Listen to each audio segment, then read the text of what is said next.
Hi, welcome to From the Minds of Raging Brats. I'm Heather. I'm Ashley. Welcome. It's been a week, and with good and bad, and a little bit of everything in between. I'm all over the place today. I'm emotional. I've disassociated. I'm literally all over the fucking place. It's not my finest day today. Yeah, I think right now a lot of people are going through that. It's so much emotions being spent from the holidays and then in our own personal lives. And this tends to be the time of year when we start to really reflect on what's gone on in the past year and what we would like to see happen. This December has been the month of exes hitting me up, talking about let's get busy. No. You're an ex. Yeah, I did. And it's been the month of me communicating better than I ever have, especially in personal relationships. Yeah. And with that, I now have my BPD in full swing going, yeah, we're going to try to be the wrecking ball to this on the track trains. And so it's hard. The one guy I really interested in that I've been talking to, stepped it up in the communication, promised he was going to do better. And then just a couple days later was like, so now that I've said I'll do better, actually it's going to be a couple weeks where I just am not going to be communicating much because I have too much going on. And I super respect being busy. I just don't respect that I don't have time for communication, because I also am super busy and I have time for communication. And even if I wasn't busy, the way I look at it is, if I was a priority, even if it was just 10 minutes of your day, you would make the time to call and be like, hey, babe, how was your day? I know that I'm still super busy and we don't have time to have a conversation, but I just really wanted to touch base and let you know I'm thinking about you. And I would do that, but I don't know what kind of schedule he's on or what he's doing because he doesn't communicate. So it has to fall to the ball in his court. And so I back off and I give him space. And I start talking to other people. I go back on my Tinder. And I met this nice guy and I had high hopes, and then he just flakes on the date. And so I just, with all of this and it being the holidays season, which is already I've already been blown away that I've made it through the holiday season without depression to begin with, because this is the worst time of year for me. But setting that aside, even if it wasn't, it's the holiday season when emotions are running high anyways. And then my BPD is listen, you're not important enough. Dude, I'm not going to fucking cry, bro. That's the hardest part about BPD, though. It makes you invalidate your own thoughts and feelings.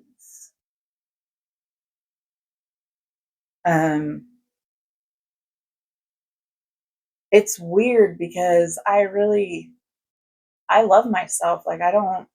It's weird because I spent so long hating myself and thinking that everything that was wrong in life was because of me.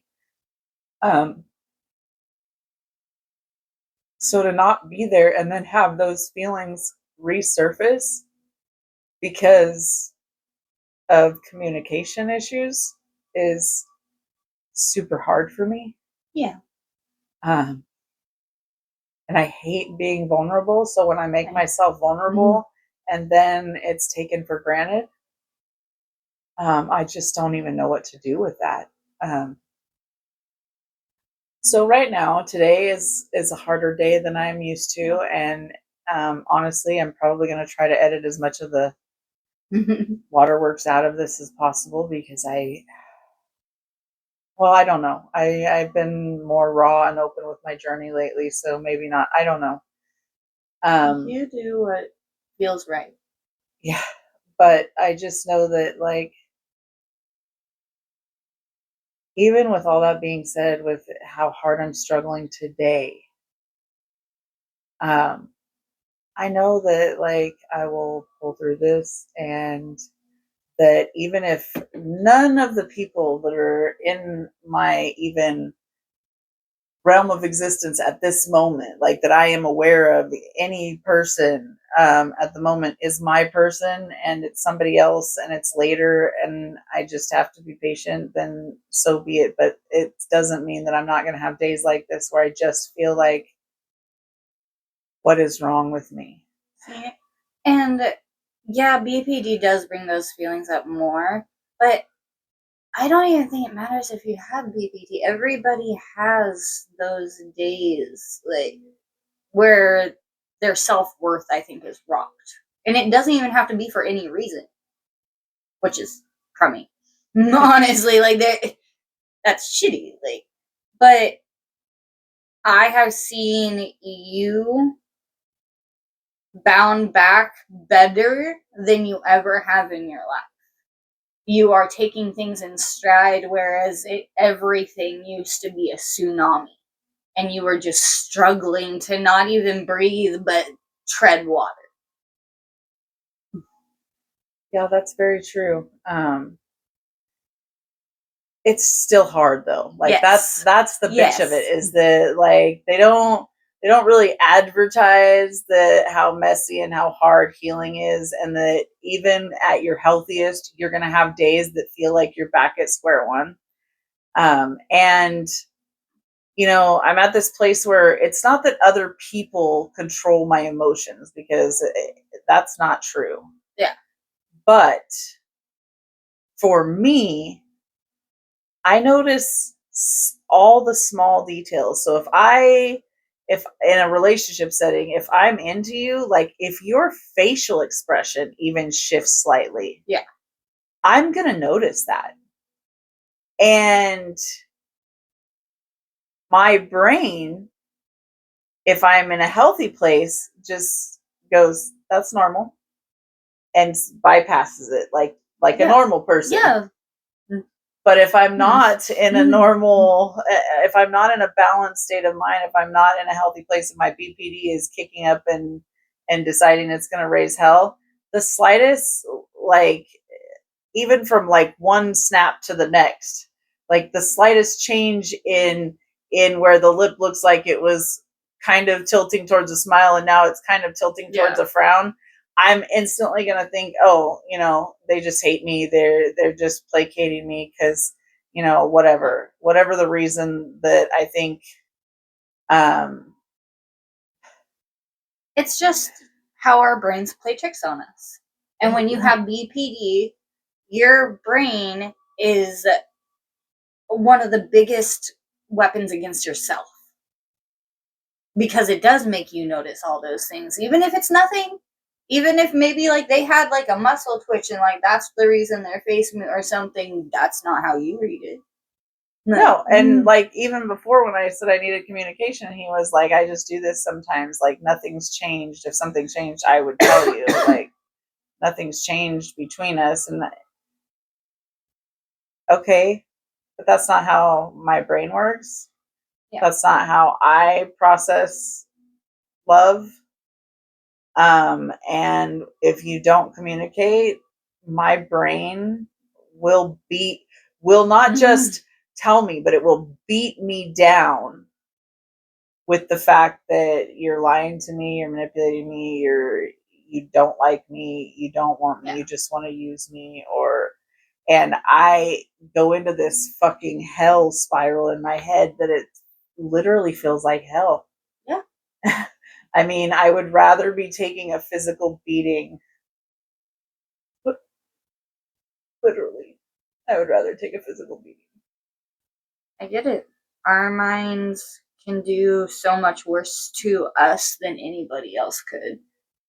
It's us. It knows all the secrets. It knows all the nooks and crannies and all the right or wrong, depending on how you look at it, words to say that will actually affect you. And I was reading or watching something today, and it said, why does BPD syndrome seem to flare when we're in a relationship? That's when it gets really bad, or when we're looking for a romantic. But that's because if we're actually in a place of looking for a relationship, especially those of us that have gotten therapy, those of us that have gotten help, it's the most vulnerable we're putting ourselves at, because we know we're gonna eventually feel abandoned. We know these big feelings that come up. So to put ourselves in a relationship is to be like, I am trusting that I have the skills now that I can do it, and to figure out the coping skills. But it's different with every relationship too. But that's the thing is, like, that's the hard part for me, because I'm willing to put in work into a relationship. And so I expect that. Yes. Like, if it's going to be a reciprocal relationship, that's the only kind I want. Yeah. So the two-way street. So if I've told you all these things, like I have BPD and bipolar and CPTSD and OCD and ADHD, and I told you that I'm like in this healing journey, obviously, one, that means I'm not healed, that I'm working on it. But also, like, as somebody that's a prospective partner, you would think you're going to ask, what can I do to support you in that? Yeah. And like the number one thing I'm going to tell the person, I don't care if it's a we live together relationship, or you live on the other side of the country and I see you twice a fucking year. It doesn't matter what the fucking relationship is. The number one thing that is going to keep our relationship going and me feeling secure is communication. Yeah. Yeah, that's a have to when you're in a relationship with somebody with BBD, like you, because we were just saying, you leave me alone too long with my thoughts and I don't hear from you, then my brain's just going to make up the worst, most horrible situations. And I'm going to believe it too. Like, I try not to. And I'm getting better at not believing it, but I still have my days where I'm like, nope, everything is wrong. I haven't, like, and do you not remember when I was dating the firefighter, and before he told me where he was going and why, when he just told me he was going out of town for 2 months? Yeah. And I was like, he's got a wife and 5 kids. I just know that's why he's going out of town right around the holidays, and he doesn't want to tell me. This is fucking ridiculous. How do I always find the biggest losers? I can't fucking believe this. I changed my whole life. I do therapy. I do all the tools, and I still end up with these losers. How? And like, by the way, yeah, there is a reason. Yeah. By the way, I'm going to help my family. And then my brain is like, for the next week, I beat the hell out of myself mentally. Like, listen, retard, this is what happens when you jump to conclusions. But at the same time, I'm like racking my brain and beating myself up for this thing that I couldn't stop from happening to begin with because of my BPD. Right? It's like, if I was just normal, chances are none of those thoughts would have ever even popped in my head. Like, 5 kids? Who the fuck got 5 kids anymore? Nobody can afford that. Even a firefighter. Shit. Well, okay, but like, in a logical setting, somebody says, I need to go out of town for 2 months. First of all, when there's just been a massive hurricane in a part of the country. Yeah. A normal person is probably going to go, oh, did you know somebody in the hurricane? Yeah. I'll wear my brain. My BPD immediately was like, this fool has a whole other life. And he just wants to play with me. Like, and I don't mean to say it this way, because I think I'm all that in a bag of chips. Like, I do think I'm all that in a bag of chips, don't get me wrong. But I don't mean like, not a conceited way. Yeah. I think that I am pretty good in bed. Yeah. Because every single one of my exes is, even the ones that didn't want to get back together, wanted to get back together. Yeah. Yeah, I've never had an ex come back for something. Yeah. On a frequent basis. So, like, I know that's not an issue. So it's like, so are you just coming because I'm a freak and I like to get down? Is that the only reason you're interested in me? And I'm easygoing. Like, what is that? I don't understand. See, I will say, like, because me and you are at different points in the relationship thing, like, I let it be known, like, for 99% of my exes, ain't good in bed. If you can keep your mouth shut, you can come back a few times. We may not like each other, but parts of us do.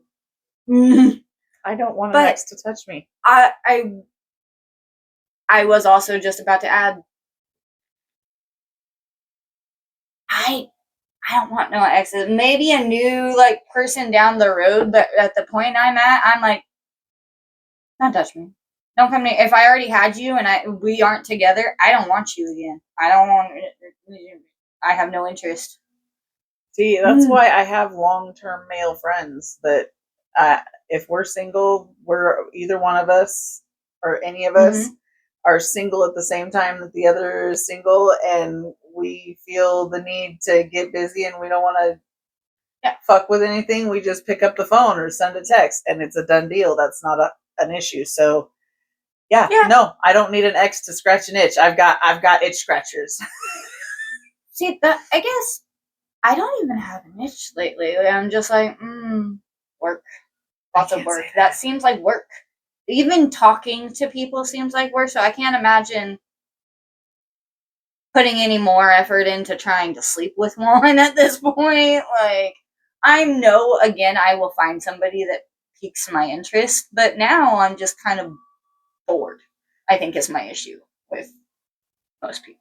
That's another reason why I want to find my person, because I am at a peak in my sexuality, and I do mean a peak. Okay. So, odd question, but I seen this comedy skit, and the lady's like, "Oh, you 20-year-olds think you're horny, you want it. You 30-year-olds think it, and you're like 40 to mid 40s, you have never felt like this drive."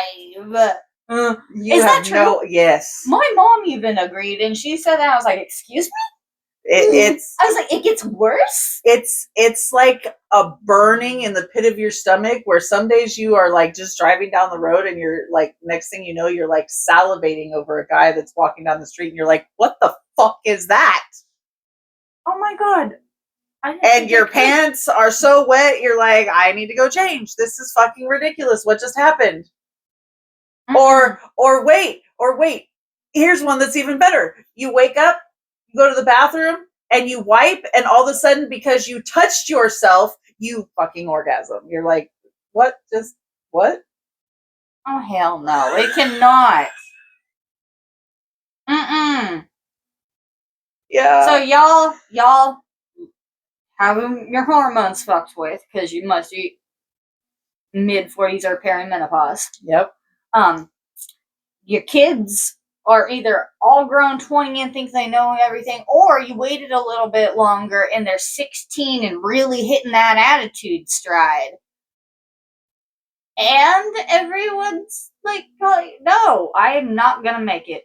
I'm going to hit somebody in the middle of a minute market. I'm just going to tell you during a hot flash. I'm just going to tell you that as much as you're resistant to relationships, I hope that before you hit 40, you have found one, because the sheer amount of stress relief it gives to angry fuck your partner at the end of the day is really nice.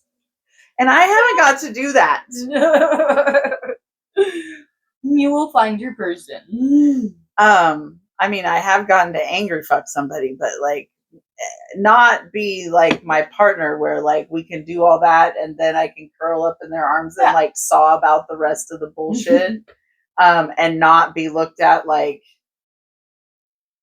this is a hookup, right? Like my shirt's getting wet with their tears. Like, what's happening? I said I was okay with aftercare. I didn't say I was okay with babysitting.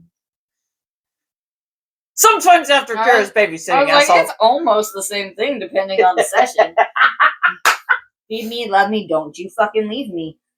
I'll climb out a window, even if it's my own bedroom, because I'm a little weird during that high, like, after session thing. Yeah, I also don't want to get, like, freaky with anybody that I'm not, like, long term with. Like, I want to be able to look at my husband and be like, why didn't he walk through the door and choke me out by the front door and bang me through the wall? Like, what happened today? I don't want to say that to some random boyfriend. Like, that doesn't sound fun to me. I don't want to be like, hey babe, today I don't seem to have a gag reflex. Want to test it out? Like, I don't want to do that with a boyfriend. I want to do that with somebody that I'm going to spend the rest of my life with. Like, but probably when I'm old and wrinkly, will still be crawling down on my crotchety old knees, being like, babe. And you know, I will say, because I know some of you people out there haven't done healthcare or like worked in memory centers or whatever. Your Grammy and your Grampy in that nursing home, they getting down. Yeah. The highest climbing rate of STDs is in the elderly, specifically nursing homes and memory care centers. Yeah, because they don't remember, and so they just meet somebody and they do their thing. And what's funny is some of them don't remember each other, but they re-meet every day and they do the damn thing every day like it's the first time. Like, I'm like, lucky. You never get bored. Oh my god. I don't know if I would say lucky, because in that aspect. A lot of the first times were kind of lame for me, but like after several months of showing my true self, all of a sudden things got real interesting. Yeah. It's when I have to pretend to be vanilla monogamy, and I don't mean just monogamy, because I can do that. We've had that conversation. But vanilla and monogamy together, I feel like I am being buried one shovelful a day. Yeah. See, that was kind of how my last relationship was, and it was, I wouldn't have had an issue like opening the relationship and doing more. It was, I couldn't trust that motherfucker, so that wasn't going to happen. Like, if I can't trust you not to get drunk and become a different person, I ain't trusting you not to go fuck somebody and not tell me. And so I'm definitely not going to start letting or being okay with more things happening, because why would I be? That's been one of my things too, like why I resist being open polyamorous. Like, I'm solo poly, but like in a relationship, like I said, I would need to be long-term monogamous before opening up, because trust issues, but also because I'm so weird about cleanliness and STDs, and I also have a real, I'm the bitch that's like, I don't like the feel of the condom. It's not the guy going, I don't like the feel of the condom. It's me going, first of all, I want to put that in my mouth. And if you put that thing on that thing, I'm not putting that in my mouth first. That's number one. Number two, I want to taste that once it's been there. And I can't do that if you just stop, please. I don't like it. Well, my thing, like, I read a statistic the other day that said people at the age of 50, more than 60% of them have never had an STD test in their life. I'm like, oh, hell no.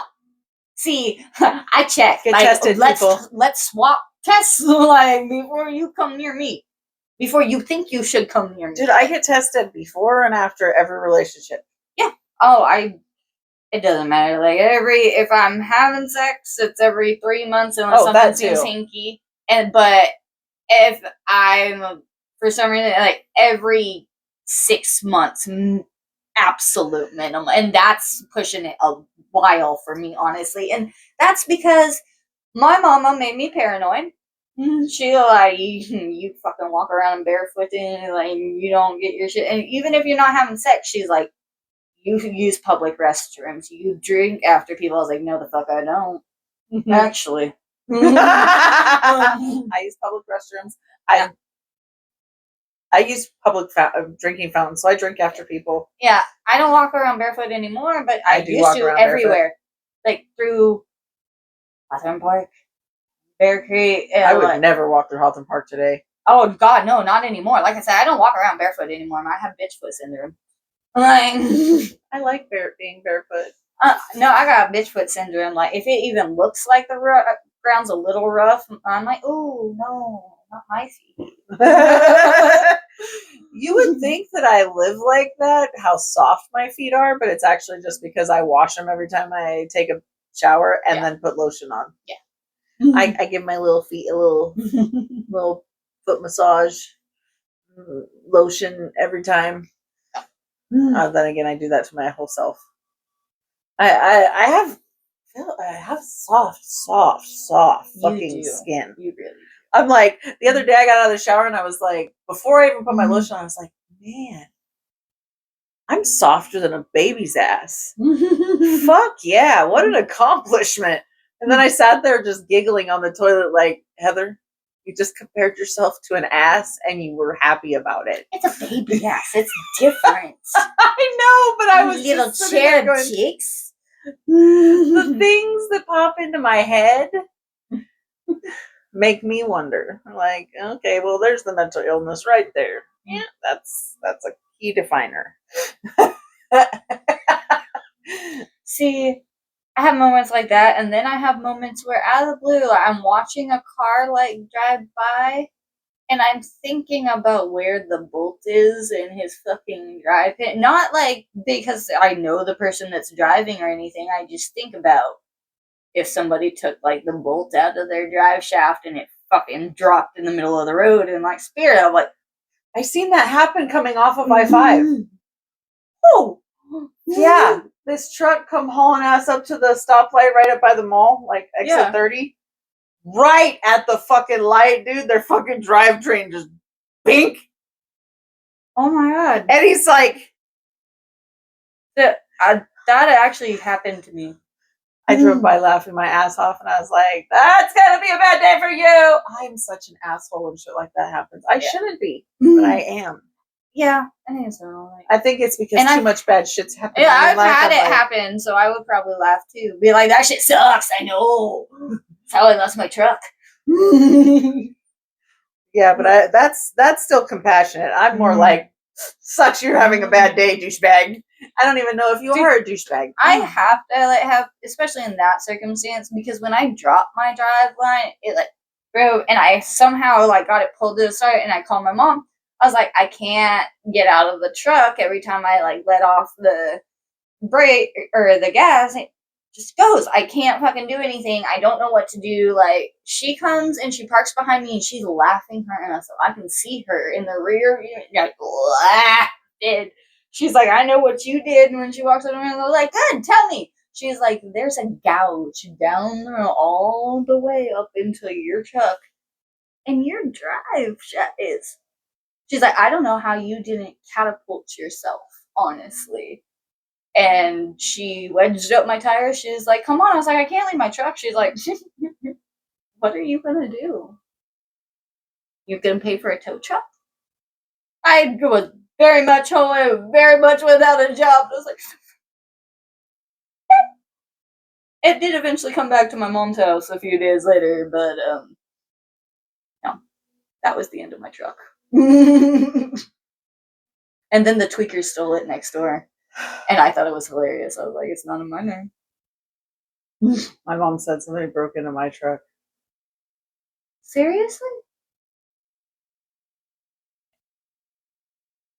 Yeah, que sera, sera. I mean, I'm mad about it, but at the same time, I just don't have the energy to constantly be in this state of fucking fury over things that are out of my control. That's understandable. I have enough on my plate as is, and as we've been talking in this particular episode, my BPD is kicking my ass right now. So the last thing I need to be doing is adding anxiety to my already overwhelmed brain that tells me that every guy in the world hates me, and there's no reason I should want to be with anybody because I'm worthless. So Alright, well, then let's move on to a more positive topic. Last time we did our video, we ended on some of the good people that we had met in our time being incarcerated. I would like to touch on some of those people. Yeah, well, like I said last time, like initially when I got locked up, there was a guard that told me that the only difference between me and an officer was that they hadn't been caught. That everybody's human, everybody makes mistakes, even law-abiding citizens. Yeah. And none of us are different just because some of us are on one side of the wall and some are on the other. So that was a really positive experience for me. What about one for you? My parole officer, probably my very last one,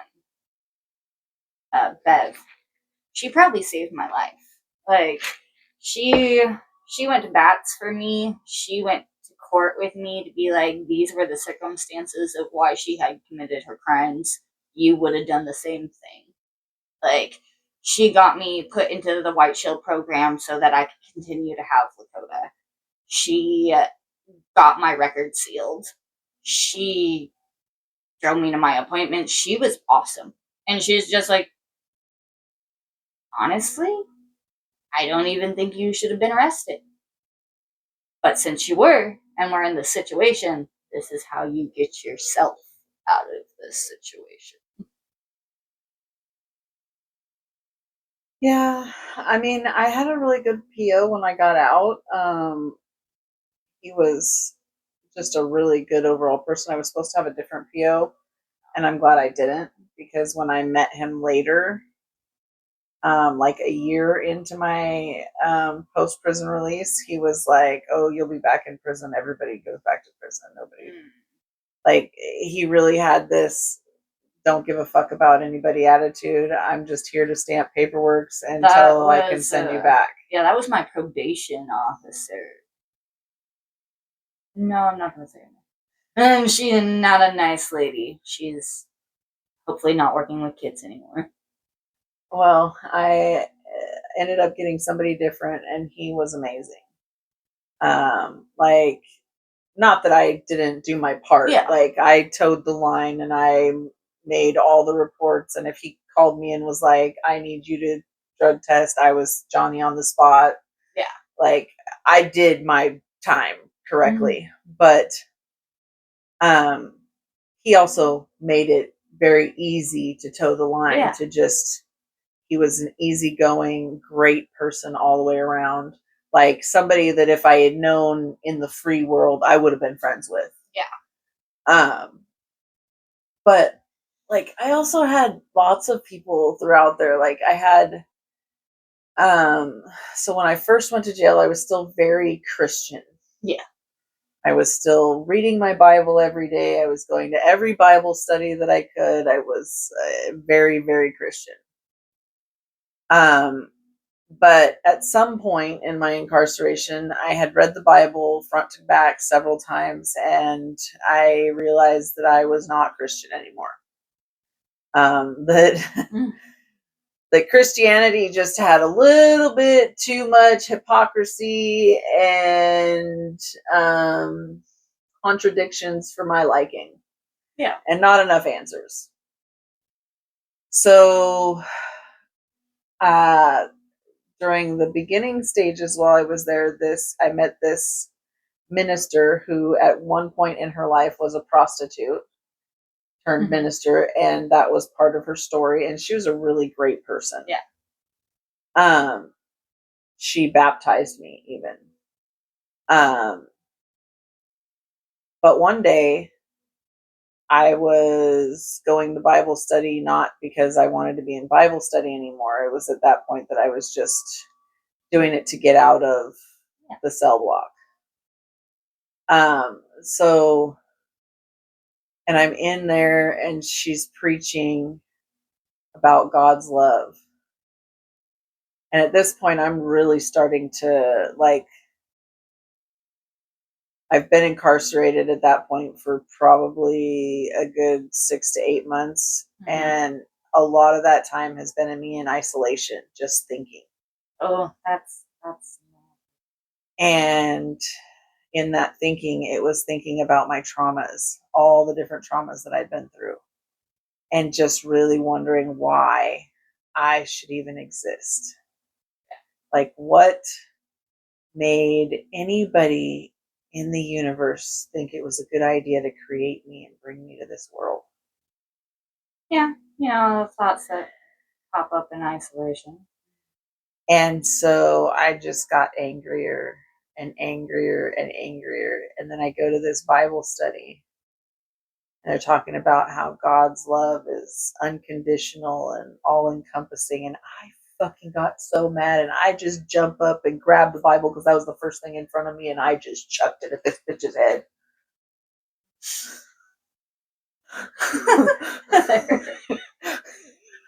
Well, okay.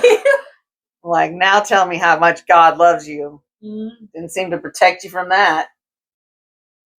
And to my shock, dismay, and enlightenment, I guess, she walks up to me and hugs me. Oh. Yep. Not the reaction you were wanting, I'm guessing. Nope. Also not the reaction I needed, or maybe I did, because I hysterically melted down like a 3-year-old into tears in her mom's arms, like, yeah, fucking hysterical as she's hugging me, telling me that God does love me, and even if I throw Bibles at people, it isn't going to change. And I'm just like,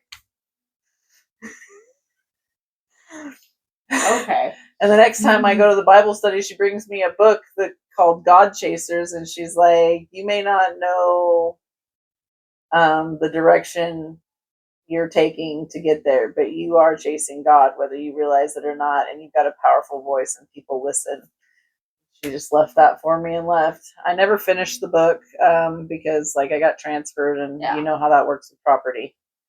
But it was a powerful message to me that, believe what I want. Yeah. There are forces out there greater than me that have a plan for what's happening in my life, even if I don't realize it, know it, or accept it.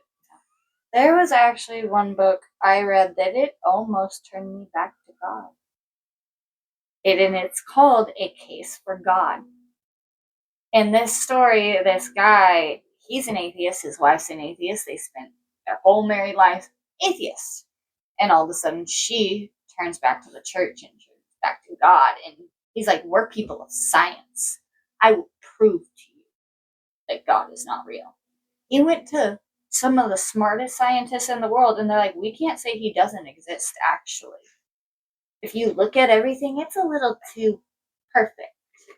It's a little too, and they explain the science and everything behind this and how they can't actually prove God is not real. And they can't prove or disprove. Yes, exactly. And I was like, what? What do you mean? And it sent me through such a mental tailspin that ultimately I went back to my beliefs. But it did really make me think about things. For me, it's not confusing to use the word God or talk about Satan or Allah or whatever, Hecate. Whatever it may be. It doesn't matter to me, because the one thing that all of my studying religions did, and the reason that I'm eclectic pagan, is because at the end of the day, every fucking religion comes back to the same one principle of love. Yes. And so for me, I'm like, okay, so that tells me that no matter what mask you're wearing, it's the same fucking shit. So it's all one. I don't care what your belief is. You just you put the mask on your God that you want to put on it, but it's all the same shit. That's why most of the time I say the universe or energy or the source, because to me, in my brain, no matter what word I use, it's clear. It's just one thing that I do not, in my human state, have the capacity to understand. And there was a girl I met at White Shield.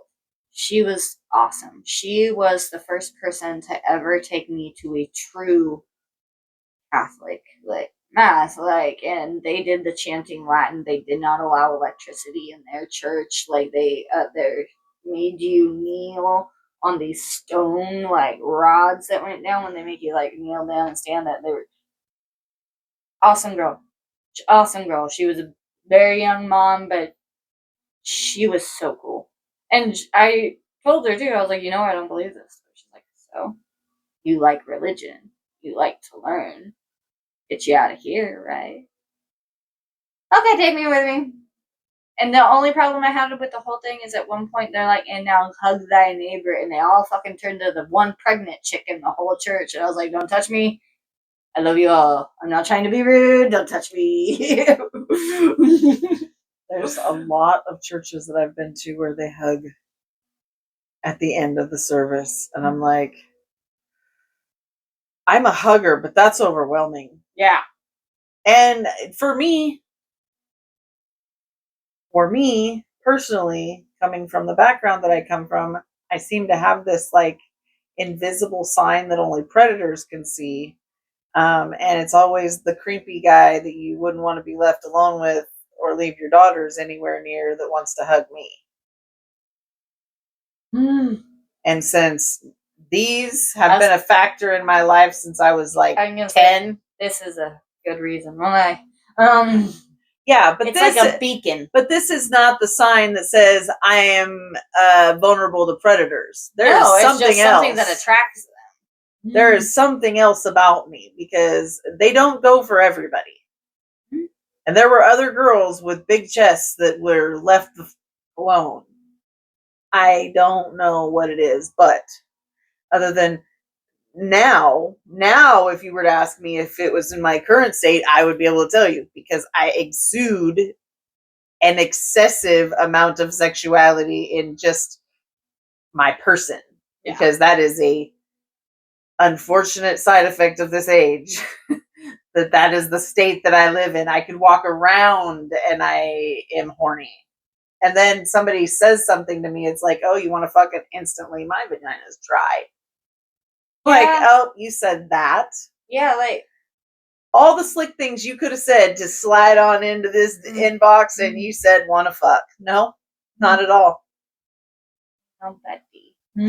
Glad you have zero personality and even less wit. But that is today's age. I think that also, let's see, in prison there was a lot of not good. A lot of not good, but I was lucky, I think. Like, a little bit I was incarcerated. Like, I had a book, man, and I had Becca. I had a book and I had Becca. And with Becca, I got left alone completely. Like, and I just got to be there. And because I was pregnant, she made sure I had food. Like, she made sure I was comfortable for the little bit I was there. And the guards were happier if I was in my bunk with my books. And they knew I wasn't going to be there long either. Like, I thought they were lying to me, honestly, when they kept telling me I was only going to be in Coffee Creek for a very, very short time. I was like, liars. They're never going to fucking let me out. Somebody's going to take my food. I'm going to stab somebody in the eye. I'm never leaving. That's where some of the good guards come in. They're like, a little dramatic. Are you okay? Actually, no, the worst one is when a guard came up to me and I'm just sobbing, crisscross on my bunk, staring at my stomach. And he's like, what's wrong? I was like, all I want is strawberries and stick pretzels. No other type of pretzels. Stick pretzels, stand through, and I want to eat them. And I'm in here and I'm never getting out and I'm never going to have strawberries again. He almost ran away from me, found one of the female guards. He's like, she's had kids. She's had kids. She knows. Like, talk to her. But I felt so bad for him. I was like, oh, you were probably the dude that was never with his wife while she was giving labor, and I just scared you. But I'm not gonna lie, the other female guard got out there, and I started bawling to her about never eating strawberries again, and She's had 5 kids. She had no sympathy for me. She's like, they can't keep you here forever unless you make them. Shut up. Yes.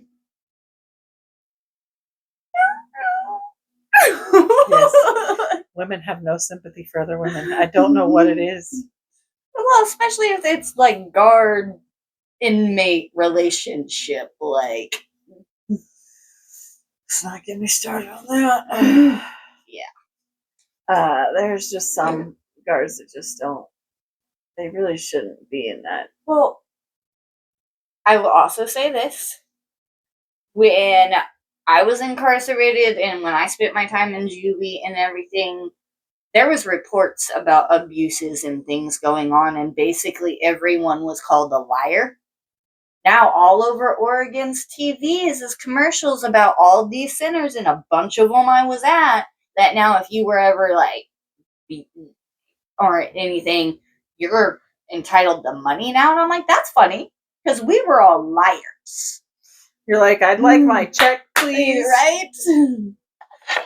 But no, there are definitely some people that should not be in the positions of power they're in. And then there's some people that I believe would do really well in positions of power there that don't want it at all.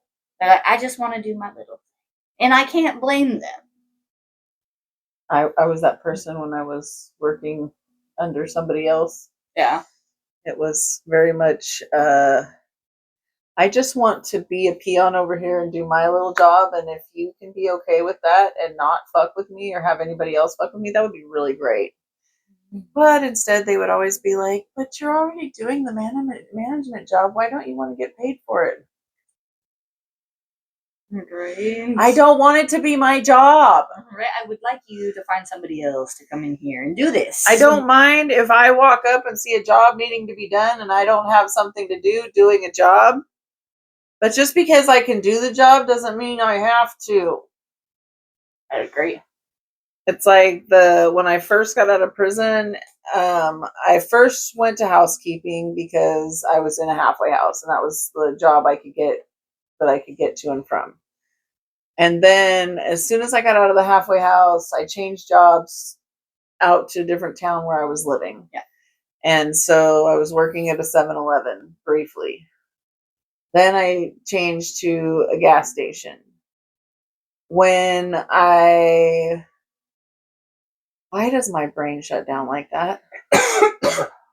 What did I start to say? When you were working at the gas station? No, I mean before. When you had gone out of prison, the jobs that you could get, like...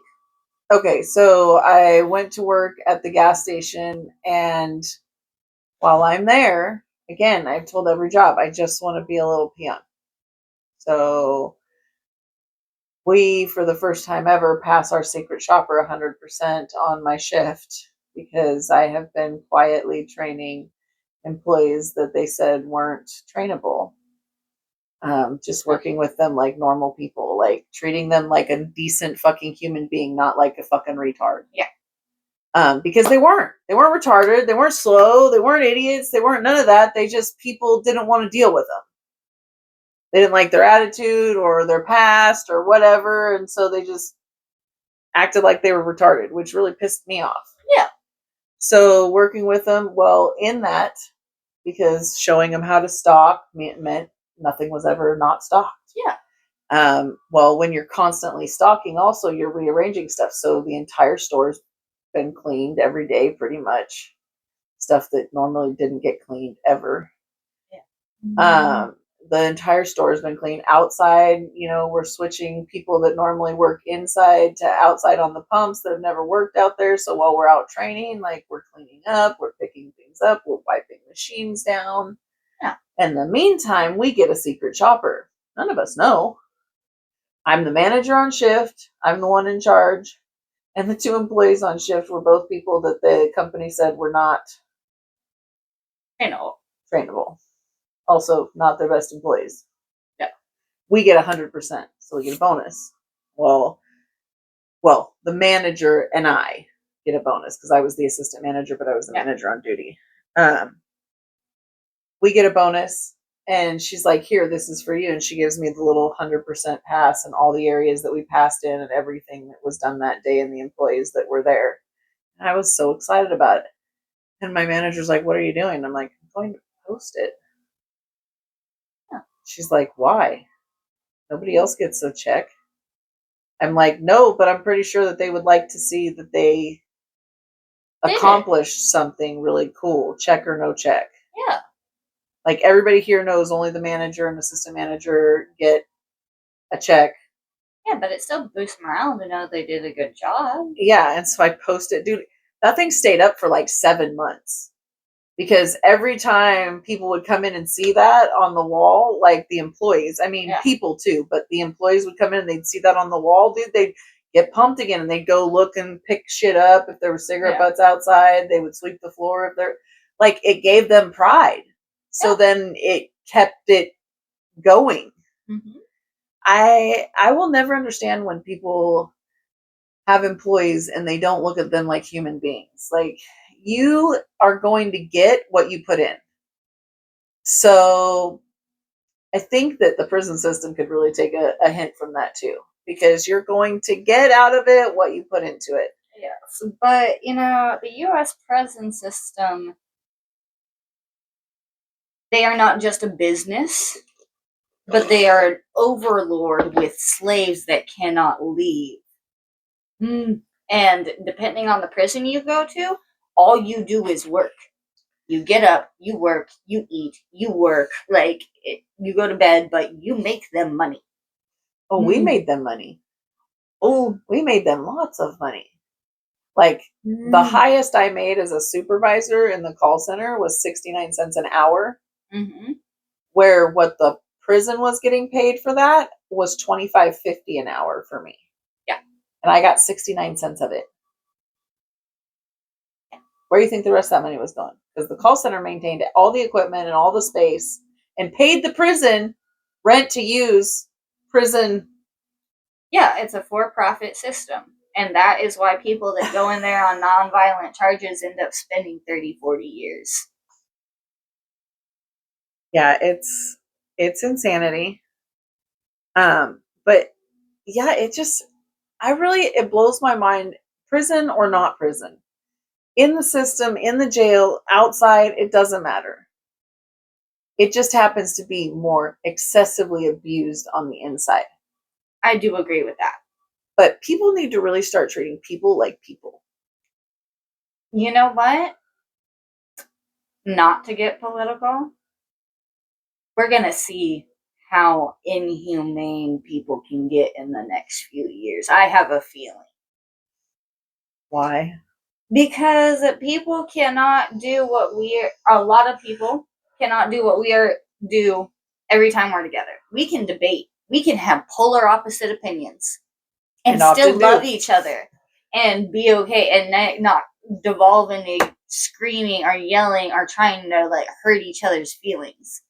But I have a feeling, because people's opinions are so different right now, politically, economically, like spiritually, that it's going to start coming to a head.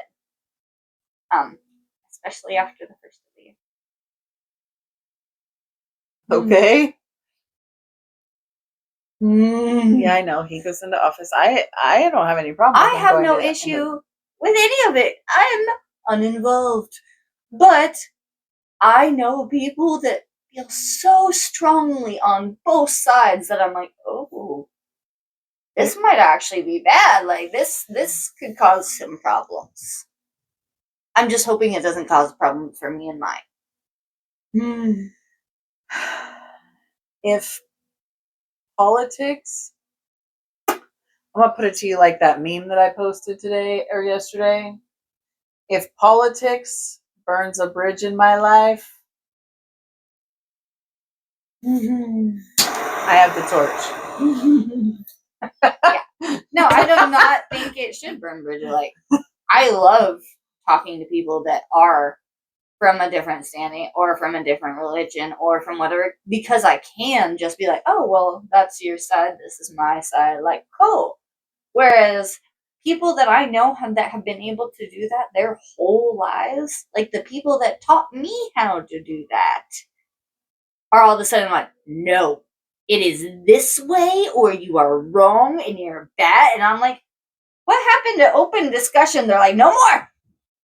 It's gone. I know. I have that thing too. And I'm just like, this is some weird shit. First of all the open-minded people that I used to know are gone. They have buried the open-mindedness and they have found the most backward views and dug their heels in. And also, like, what is wrong with people?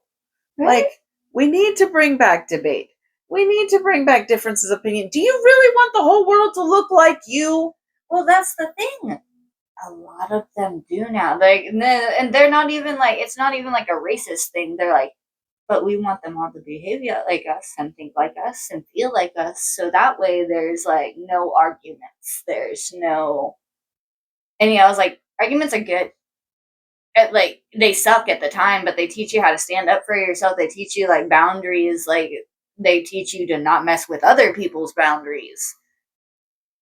What do you mean you want to live a life where everybody like just feels the same, so there's no conflict? Like, I read that book way back in high school. Like, it never turns out well. We need uniqueness and difference to thrive and grow and become better people, better versions of ourselves. But I just like, it's like, what is that? Lost My Mind or something? That Adam Calhoun and Misa song. Yeah. And he's like, we used to fight wars and now we fight wars in comment threads. And I was just like, yeah. Like, we used to stand up for shit that mattered and now we're just over here fucking keyboard warriors. Yeah. No. What is that? Yeah, like, I heard another song, it's by something McDonald. But Tom. He's like, but this fucking generation wanting to shove their opinions down everybody's throat but can't even take a criticism. And I'm like, ah! He's like, thank you. Thank you. And you're from that generation, that makes it even better. That's okay. He does a song called Snowflakes that's an offensive song, and so Bear, my kiddo, told me the other day I was a snowflake, and I stopped and I came back and I smiled and I said, yep. And he's like, that's an insult, right? And I said, to you it's an insult, but see, I was raised in the generation where we were told as little kids that people are as individual and unique as snowflakes because there's no two snowflakes that are the same. And so for me, a snowflake is magical. I'm a snowflake. That's fucking great. I don't think Tom McDonald had my perspective, which he's supposed to be part of Gen X. Yeah. But apparently he missed out on that look. I can't even say anything, but I call people snowflakes, like at work, especially people that aren't white. Fucking snowflake, get out of my face. What did you just say? You. That's okay. We had to explain to my sister-in-law what a snow bunny was. Oh, no. Wait, which sister-in-law? Heidi. Oh, she really didn't know? No, which, coming from California, that's hilarious. But yeah, she apparently was hanging out with a black guy, and they told her she was a snow bunny, and she did not know what that was, but she was like, I'm not a bunny. And I'm like, oh, you are. Yeah. If you're chasing that, you definitely are. And she was just like, what? And I'm like, yeah, white girls interested in black guys. Yeah. Snow bunnies. And she's like, that's what that means? Oh, baby. I'm like, okay, well, I can definitely tell that you were married to somebody that kept you very sheltered from the world for a long time, because that's a very common topic for a very long, like, I knew that term when I was, and there wasn't even, at that time, like, in my life, until I was probably 14. I met one black person in my whole life. Yeah, the Rogue Valley did not have a very high populace of African. Yeah, no. And the only reason I met one before that is because he came to visit us from LA. He was one of my mom and dad's friends from LA. Yeah.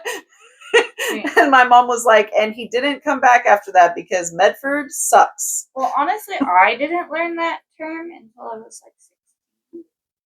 And I learned it because one of my friends on men paid me to tattoo the word snow buddy on the inside of her wrist. And as I'm tattooing it, I was like, what does this mean? You big old nasties. Why the fuck are you? Fuck you. And I don't have good penmanship either, so I figured that was, Well, I think she thought I was insulting her until I looked at her and said, I've been my fair share. Hoppity hop. Yep. That was terrible, but like I don't really discriminate against race, color, whatever. If I like you, I like you. If we click, we click. If I don't like you, I don't like you. I don't care what you are. You could be a fucking purple Martian, and I would be like, cool. I'm glad you're a purple Martian. Get the fuck away from me. Like, don't touch me. No means no. Yeah, pretty much the same way. I don't discriminate about sex, race, like anything. Like, if I like you, I like you. If I don't. What's funny is some guys, like, as soon as I meet them, I'm like, yep, you're a yes. And it could be 5 minutes and I could have my tongue down your throat. I don't care because I already know my intuition, my brain, everything says yes. And then other guys, I'm like, I don't know about you. And it's like a slow creep. So I won't let them like touch me or near me, but I'll still like, be sweet and like converse. And then eventually just one day I'm like, I'm going to sit in your lap type shit. And they're like, wait, what? This is happening? But yeah, it's one of two ways. I'm either like, we meet, I click and I'm all in, or we meet and it's a slow burn. Oh, there's the third option. We meet and I'm like, hell to the never. Yeah. See, honestly, 90% of that, me, like, I even went on a date this week with a really pretty girl. Like, she's awesome, but immediately I was like, this is never going to happen. Like, I'll pay for your dinner. Like, you're awesome. Like, no. You know what's hilarious is I got matched with a girl in Tinder this week. And when I don't know why, because I don't have it set to girls. Say, that's odd. But whatever. She was beautiful when she came up. I was like, I don't know how you got in men, but like, and I'm like, sure. Click on it, and all of a sudden it's like it's a match, and I'm like, oh shit. So I go in and I'm like, block. Heather, why did you match then? She was pretty. I didn't think she was actually gonna be real. Yeah, I kind of thought it was just a bot because it was random girl, pretty girl in the men's section. So, I mean, she could have mislabeled her profile as male when you first sign up instead of female, and that's why it showed up. I don't know, but all I know is that I was like, no. No. I'm like, let's just not even start with this messiness. You literally have your focus on one guy that's not even in this state. You tried to like branch out and talk to somebody else, and that just completely fell through, and then it triggered your BPD, and now you are having hysterical fits, and then on top of it, music triggering me about my dad. Like, year's almost over. We got this. And on that note, we love you. Please take care of yourselves and mind your boundaries. From the minds of raging brats. We'll see you soon.